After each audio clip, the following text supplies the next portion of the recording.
Central gathering space on campus. Set to spike, Elon volleyball prepares for its home opener.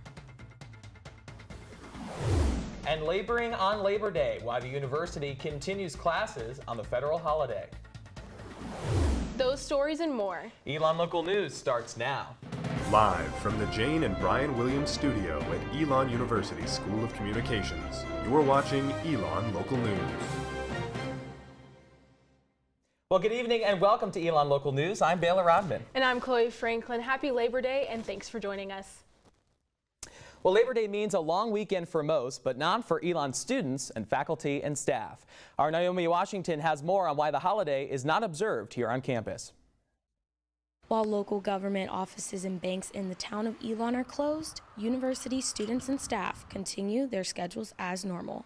Having like a little bit of a 3-day weekend would definitely be a good recharge for a lot of the students, because being back in person for classes and stuff has been mentally draining for a lot of people after not being in person for 2 years. Provost Aswani Valetti told Elon News Network that because students only have 9 days of classes under their belt by Labor Day, Elon still holds classes and operations to, quote, avoid disruption so early in the semester. Elon facilities management workers work today due to the 2020 commencement activities and not observing the long weekend. When you first get to Elon, your first year here is kind of a surprise. We try and warn people beforehand, but nobody remembers, and you get to Labor Day and you're like, oh my gosh.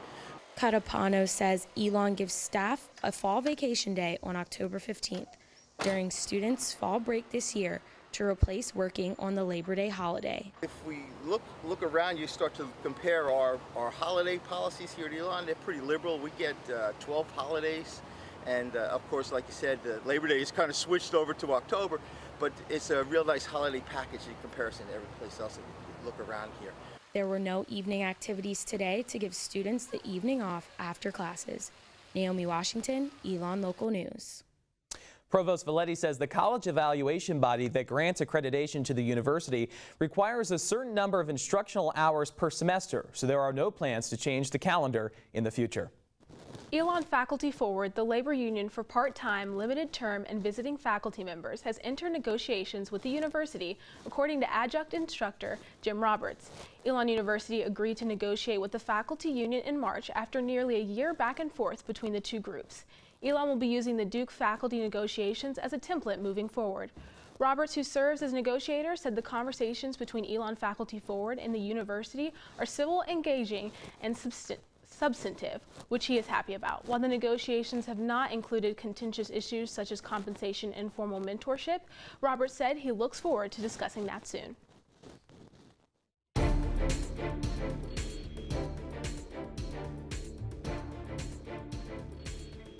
Elon University is reporting 41 new cases of COVID-19 on campus this week, nearly 3 times as many as were reported last Monday.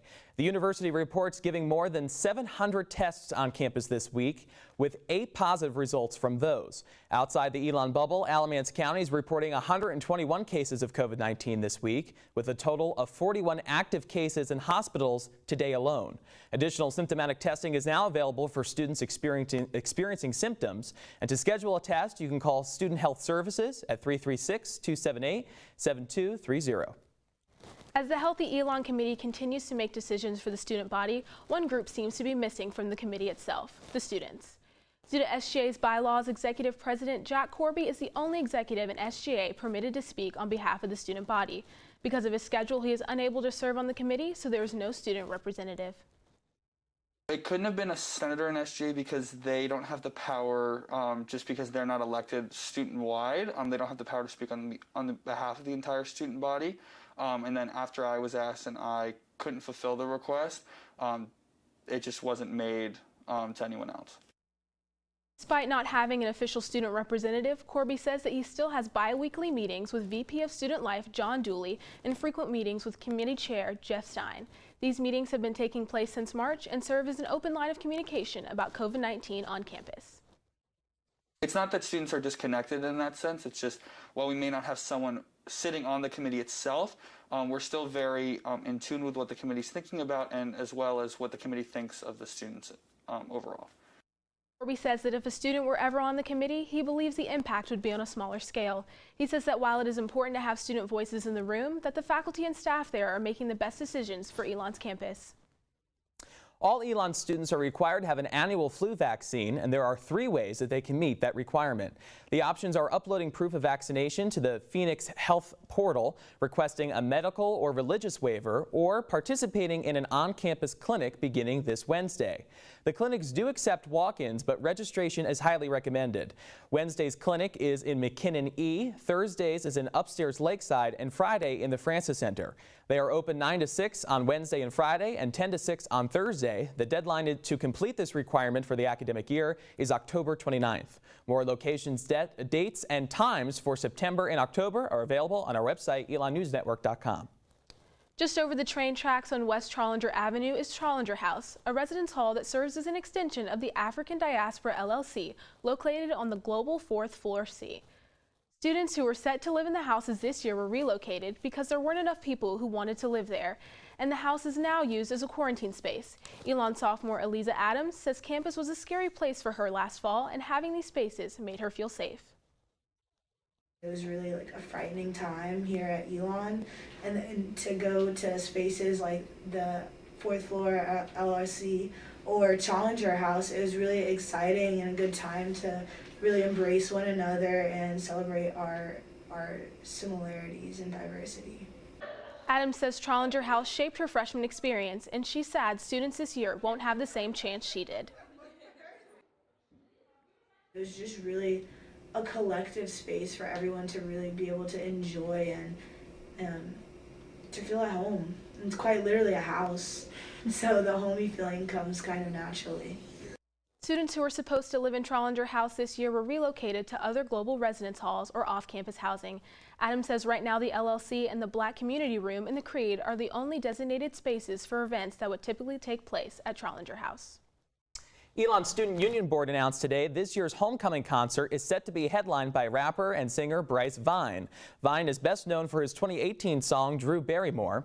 The concert is set to be held in the Schar Center Friday, October 8th at 8 p.m. Tickets are $10 for students and $20 for faculty and staff. To reserve your ticket, visit elontickets.com through October 3rd, and be sure to bring your ticket and Phoenix card at the door. Though next year's move-in might seem far away, if you're looking to move off campus, you might want to start apartment hunting. 2 of the main property management companies in the area for students are NCR Management and Redstone Property Management. NCR Management oversees Elon Place and Oasis, as well as several rental houses in the area, while Redstone includes College Place, Partners Place, College Station, and several more. According to Redstone Property Management's website, there are currently no rental houses available. Again, if you are interested in moving off campus next year, be sure to contact one of these companies or visit Elon's Residence Life website for more off-campus options. Coming up, staffing problems create conflict at the Mill Point Pool.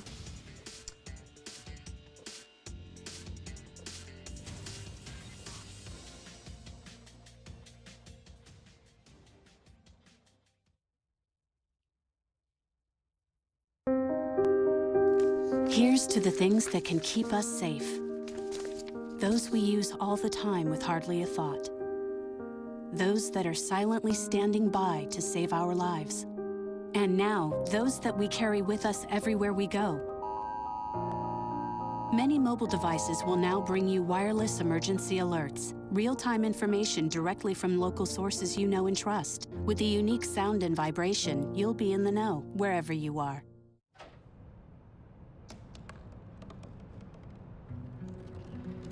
They said I couldn't dream. Called me a piece of trash and swore that's all I'd ever be.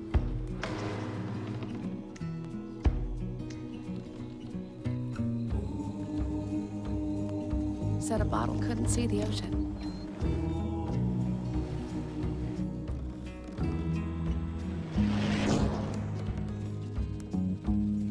Give up. Go back to the dumpster. But I didn't listen.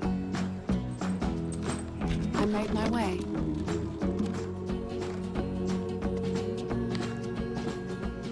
And now, I am what I've always wanted to be.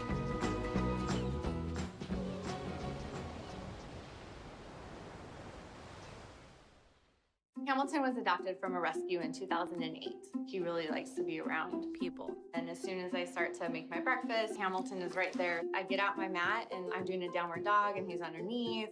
He's quite the pug about town. He gets invited to a lot of parties. He knows he's a pretty big deal. I mean, look at this little face. How could you not love him?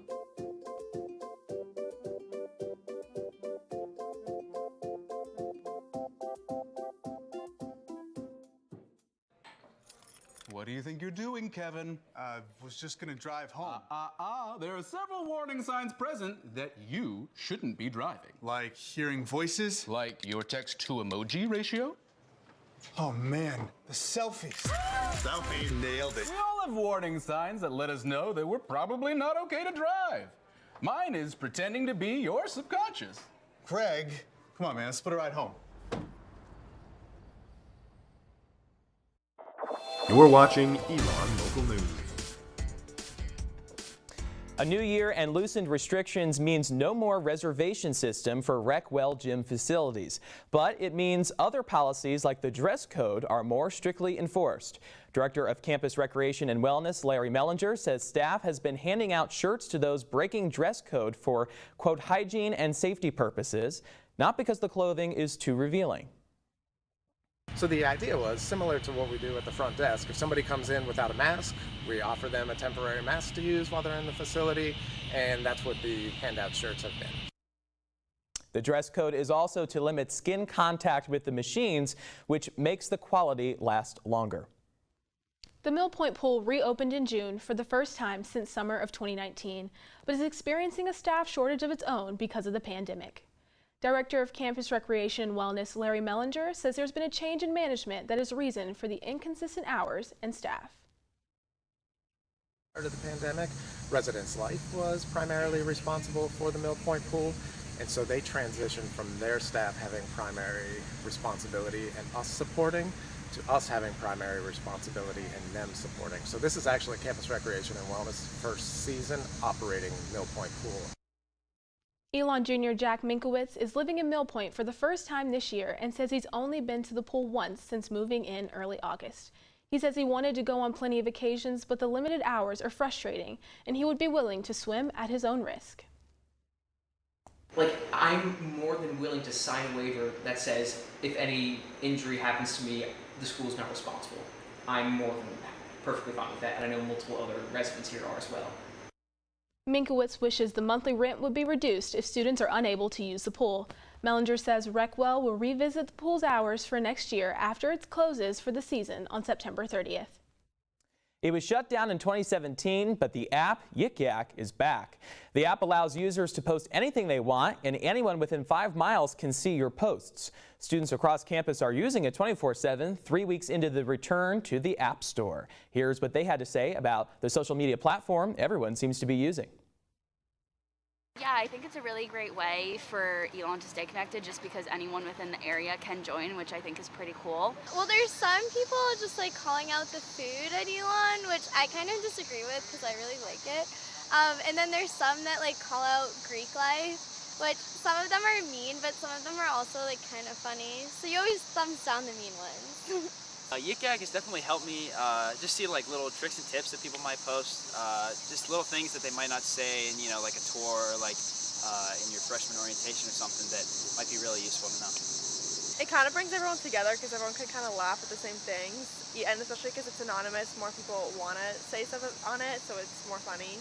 I think it's nice that it's anonymous sometimes because people like post funny things and like, yeah, they don't get credit for it, but like it makes it more funny that you like have no idea who posted it. I think people are going to be thinking that they're talking about, like somebody's going to be thinking that they're talking about them, but it's actually talking about somebody else. It could get messy. I think it's fun though. Lakeside, best place to go. According to Yik Yak, Lakeside. In its relaunch, Yik Yak is taking a new stance against hate speech and will apparently immediately ban posts that violate its community guidelines. It is also currently only available on iOS for users to download, but the company plans to expand to more devices in the near future. Coming up, fans set Elon Volleyball up for success. Stay cool and stay tuned for the weather when we get back. Is she good?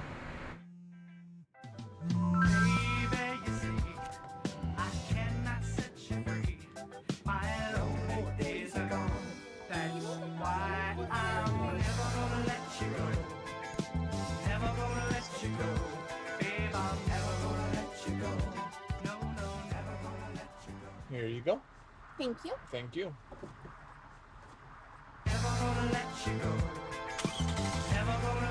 Can you help me with this? My new dad teaches me all kinds of stuff. Sure. He helps me with homework. That would be 3.6795. Thanks. Yep. He helps me with my decision making. I wouldn't use this one. Ever. And he's even teaching me how to drive. And that's why cars have bumpers. I'm learning so much. You don't have to be perfect to be a perfect parent. Thousands of kids in foster care will take you just as you are.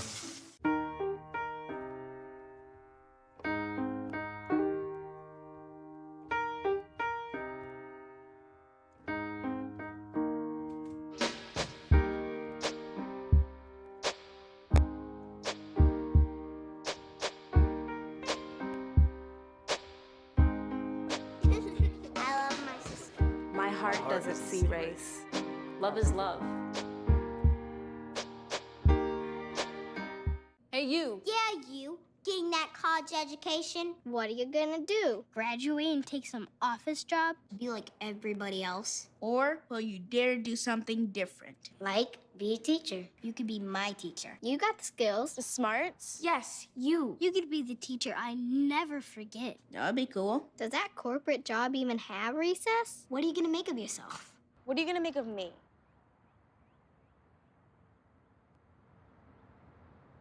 Bye-bye. Hi. Hoping for a crisp breeze to help keep you alert. Oh, he took a sip of water too. That'll probably help. You were probably gonna turn down the radio too, so you could focus, right? Probably okay isn't okay. Right. If you see a warning sign, stop and call a cab, a car, or a friend. I think the water line is what really drove it home. I blew on him.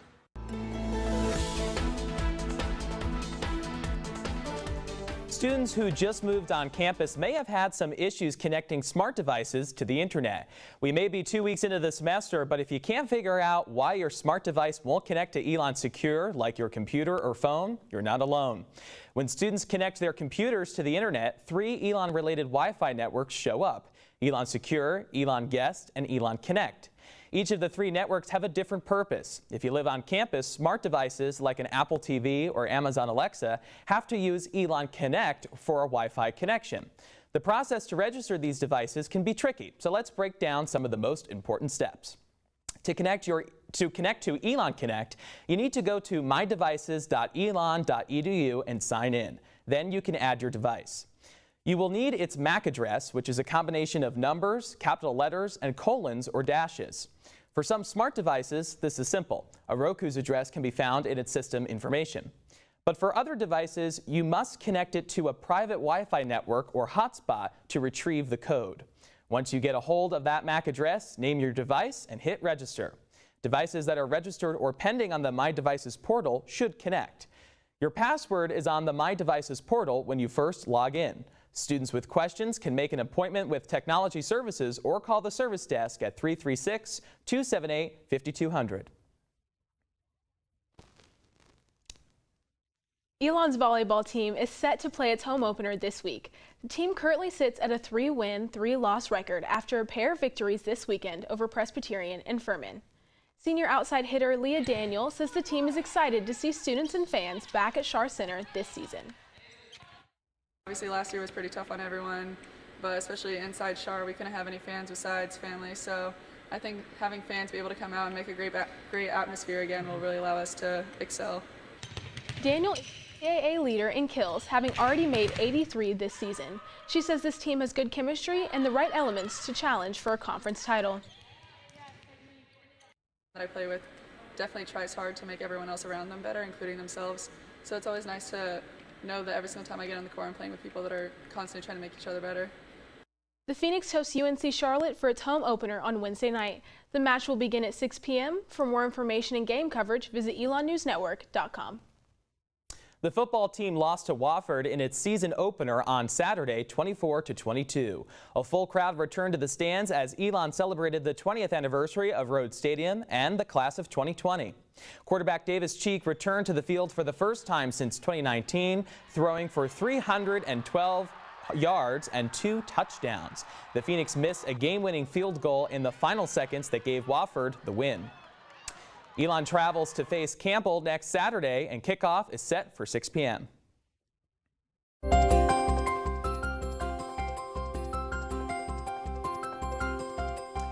Well, Chloe, I got to tell you, it feels much nicer now than it was last week in that like 95-degree heat. I know. mean, that was ridiculous. I know. I walked to class in a jacket today, which I haven't done in months. So I know. 80s feels like the new 60s. I know, right? It's amazing.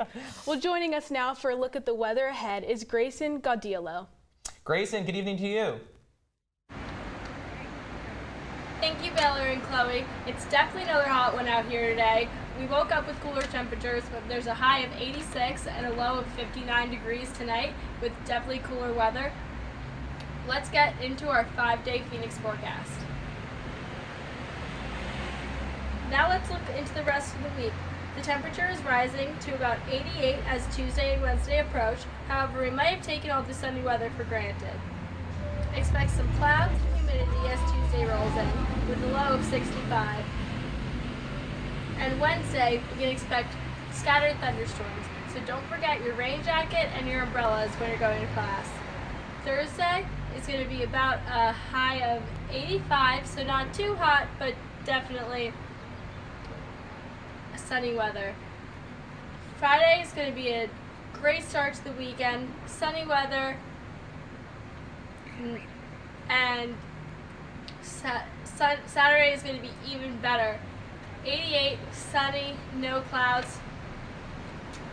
Have a great week, Elon. Thank you. I'm Grayson Gaudiello. Grayson Gaudiello, live on Citroen Plaza. Thank you so much.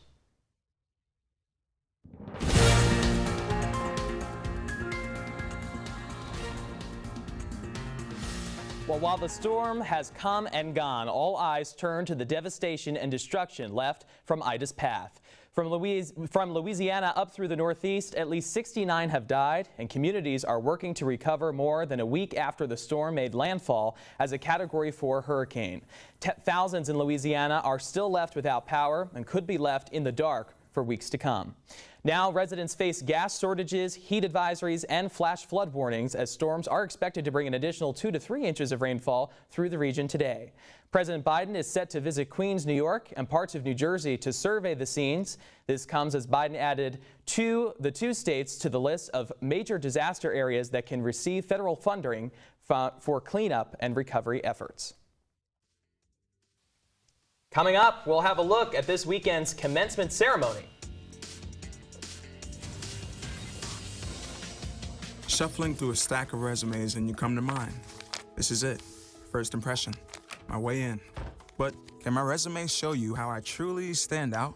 Like that I was studying, going to night school while working 2 jobs just to help my parents pay for groceries. Or being the first one to always step up. No, that's something you just can't put on paper. Look beyond the resume and discover new ways to develop great talent that is dedicated, hardworking, and determined like me. Open road, here comes the Heffley family. Whether it's a short trip or a long haul. Estimated time, 47 hours. They will beg. You're hungry? I'm happy to provide. They will plead. Deep fried butter on a stick. But whatever you do, don't wimp out. Now you're talking. Make them buckle up. He can't hurt. Remember, safety first. Cheese curls, second. Are you orange? Jordan knows he shouldn't eat this entire bowl of nachos, but tonight he's earned that right. Because a few hours ago in the middle of happy hour, he recognized a sign. Not from the gods or a bolt of lightning, but from a double heart, a kissy face, and a 4th ha in ha ha ha. That's when Jordan knew he was buzzed. So when it was time to go, he got a ride home instead of driving. Be a legend like Jordan. Recognize your buzzed warning signs and get a ride home. Buzz driving is drunk driving.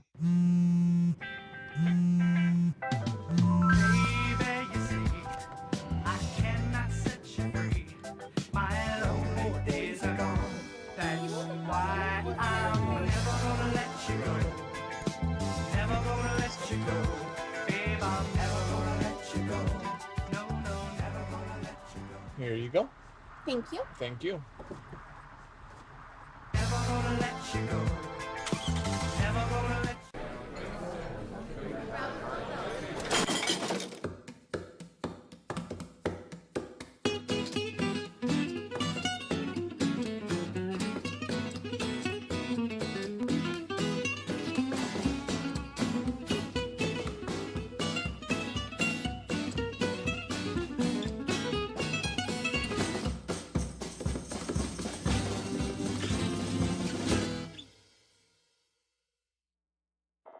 You're watching Elon Local News. After 18 months in the making, the class of 2020 made their way across the stage and received their saplings. You're looking at video now from over the weekend, specifically yesterday, as the class of 2020 finally graduated. We saw lots of dogs. It was great to see old friends as well. After 18 months to finally be able to receive their oak sapling. Of course, they received their diploma back I guess it was last May.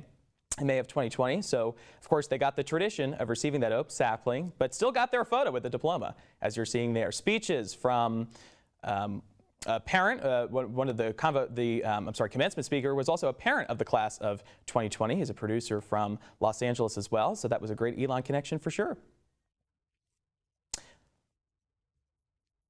Class of 2020, congratulations again. And joining us now live here in the studio is the Pendulum Copy Chief, Sophie Rosenthal, who is with us to talk a little bit about the preview into this week's special September 11th edition, 20 years later. Sophie, good evening to you. Good evening. Thanks for having me. Of course. So tell us a little bit about this much anticipated and very important edition. Yeah, of course. So we looked at a lot of different angles, both national and from the Elon community, of how 9/11 has impacted us as a country and as a community over the past 20 years. And what kind of perspectives can we expect to read in this next week's issue? Yeah, so one really cool article that we got to work on was an interview with the old faculty advisor, managing editor and editor-in-chief of the Pendulum from 2001, and got to see what it was like for student journalists at the time. Sure. Can you give us a sneak peek a little bit about what they spoke about when you talked with them? Yeah, so they had a lot of memories of just disbelief and hanging around in the newsroom and writing lots of stories. Absolutely. Definitely. And did you talk with students too, as they put students on campus now, as they reflect back as well? We spoke with some students about different things. About specifically, we have this one article about Islam and how Muslim students have been impacted and Muslim Americans have been impacted by the tragic events of 9/11 and how extremism has had an impact on them from a community standpoint. Sure. Definitely. Absolutely. All right. Well, Sophie Rosenthal, thanks so much for joining us this evening. Thank you. And of course, you can be sure to pick up that very special edition of The Pendulum this Wednesday all around campus. That's all the news we have for you this evening. Thank you so much for joining us. For all the news you need to know when we are not on the air, visit our website, elonnewsnetwork.com. And be sure to follow us on social media at Elon News Network. We will see you right back here Thursday at 10 a.m. Eastern for a special edition of ELN Morning, remembering the September 11th, 20 years later. Have a great night, Elon.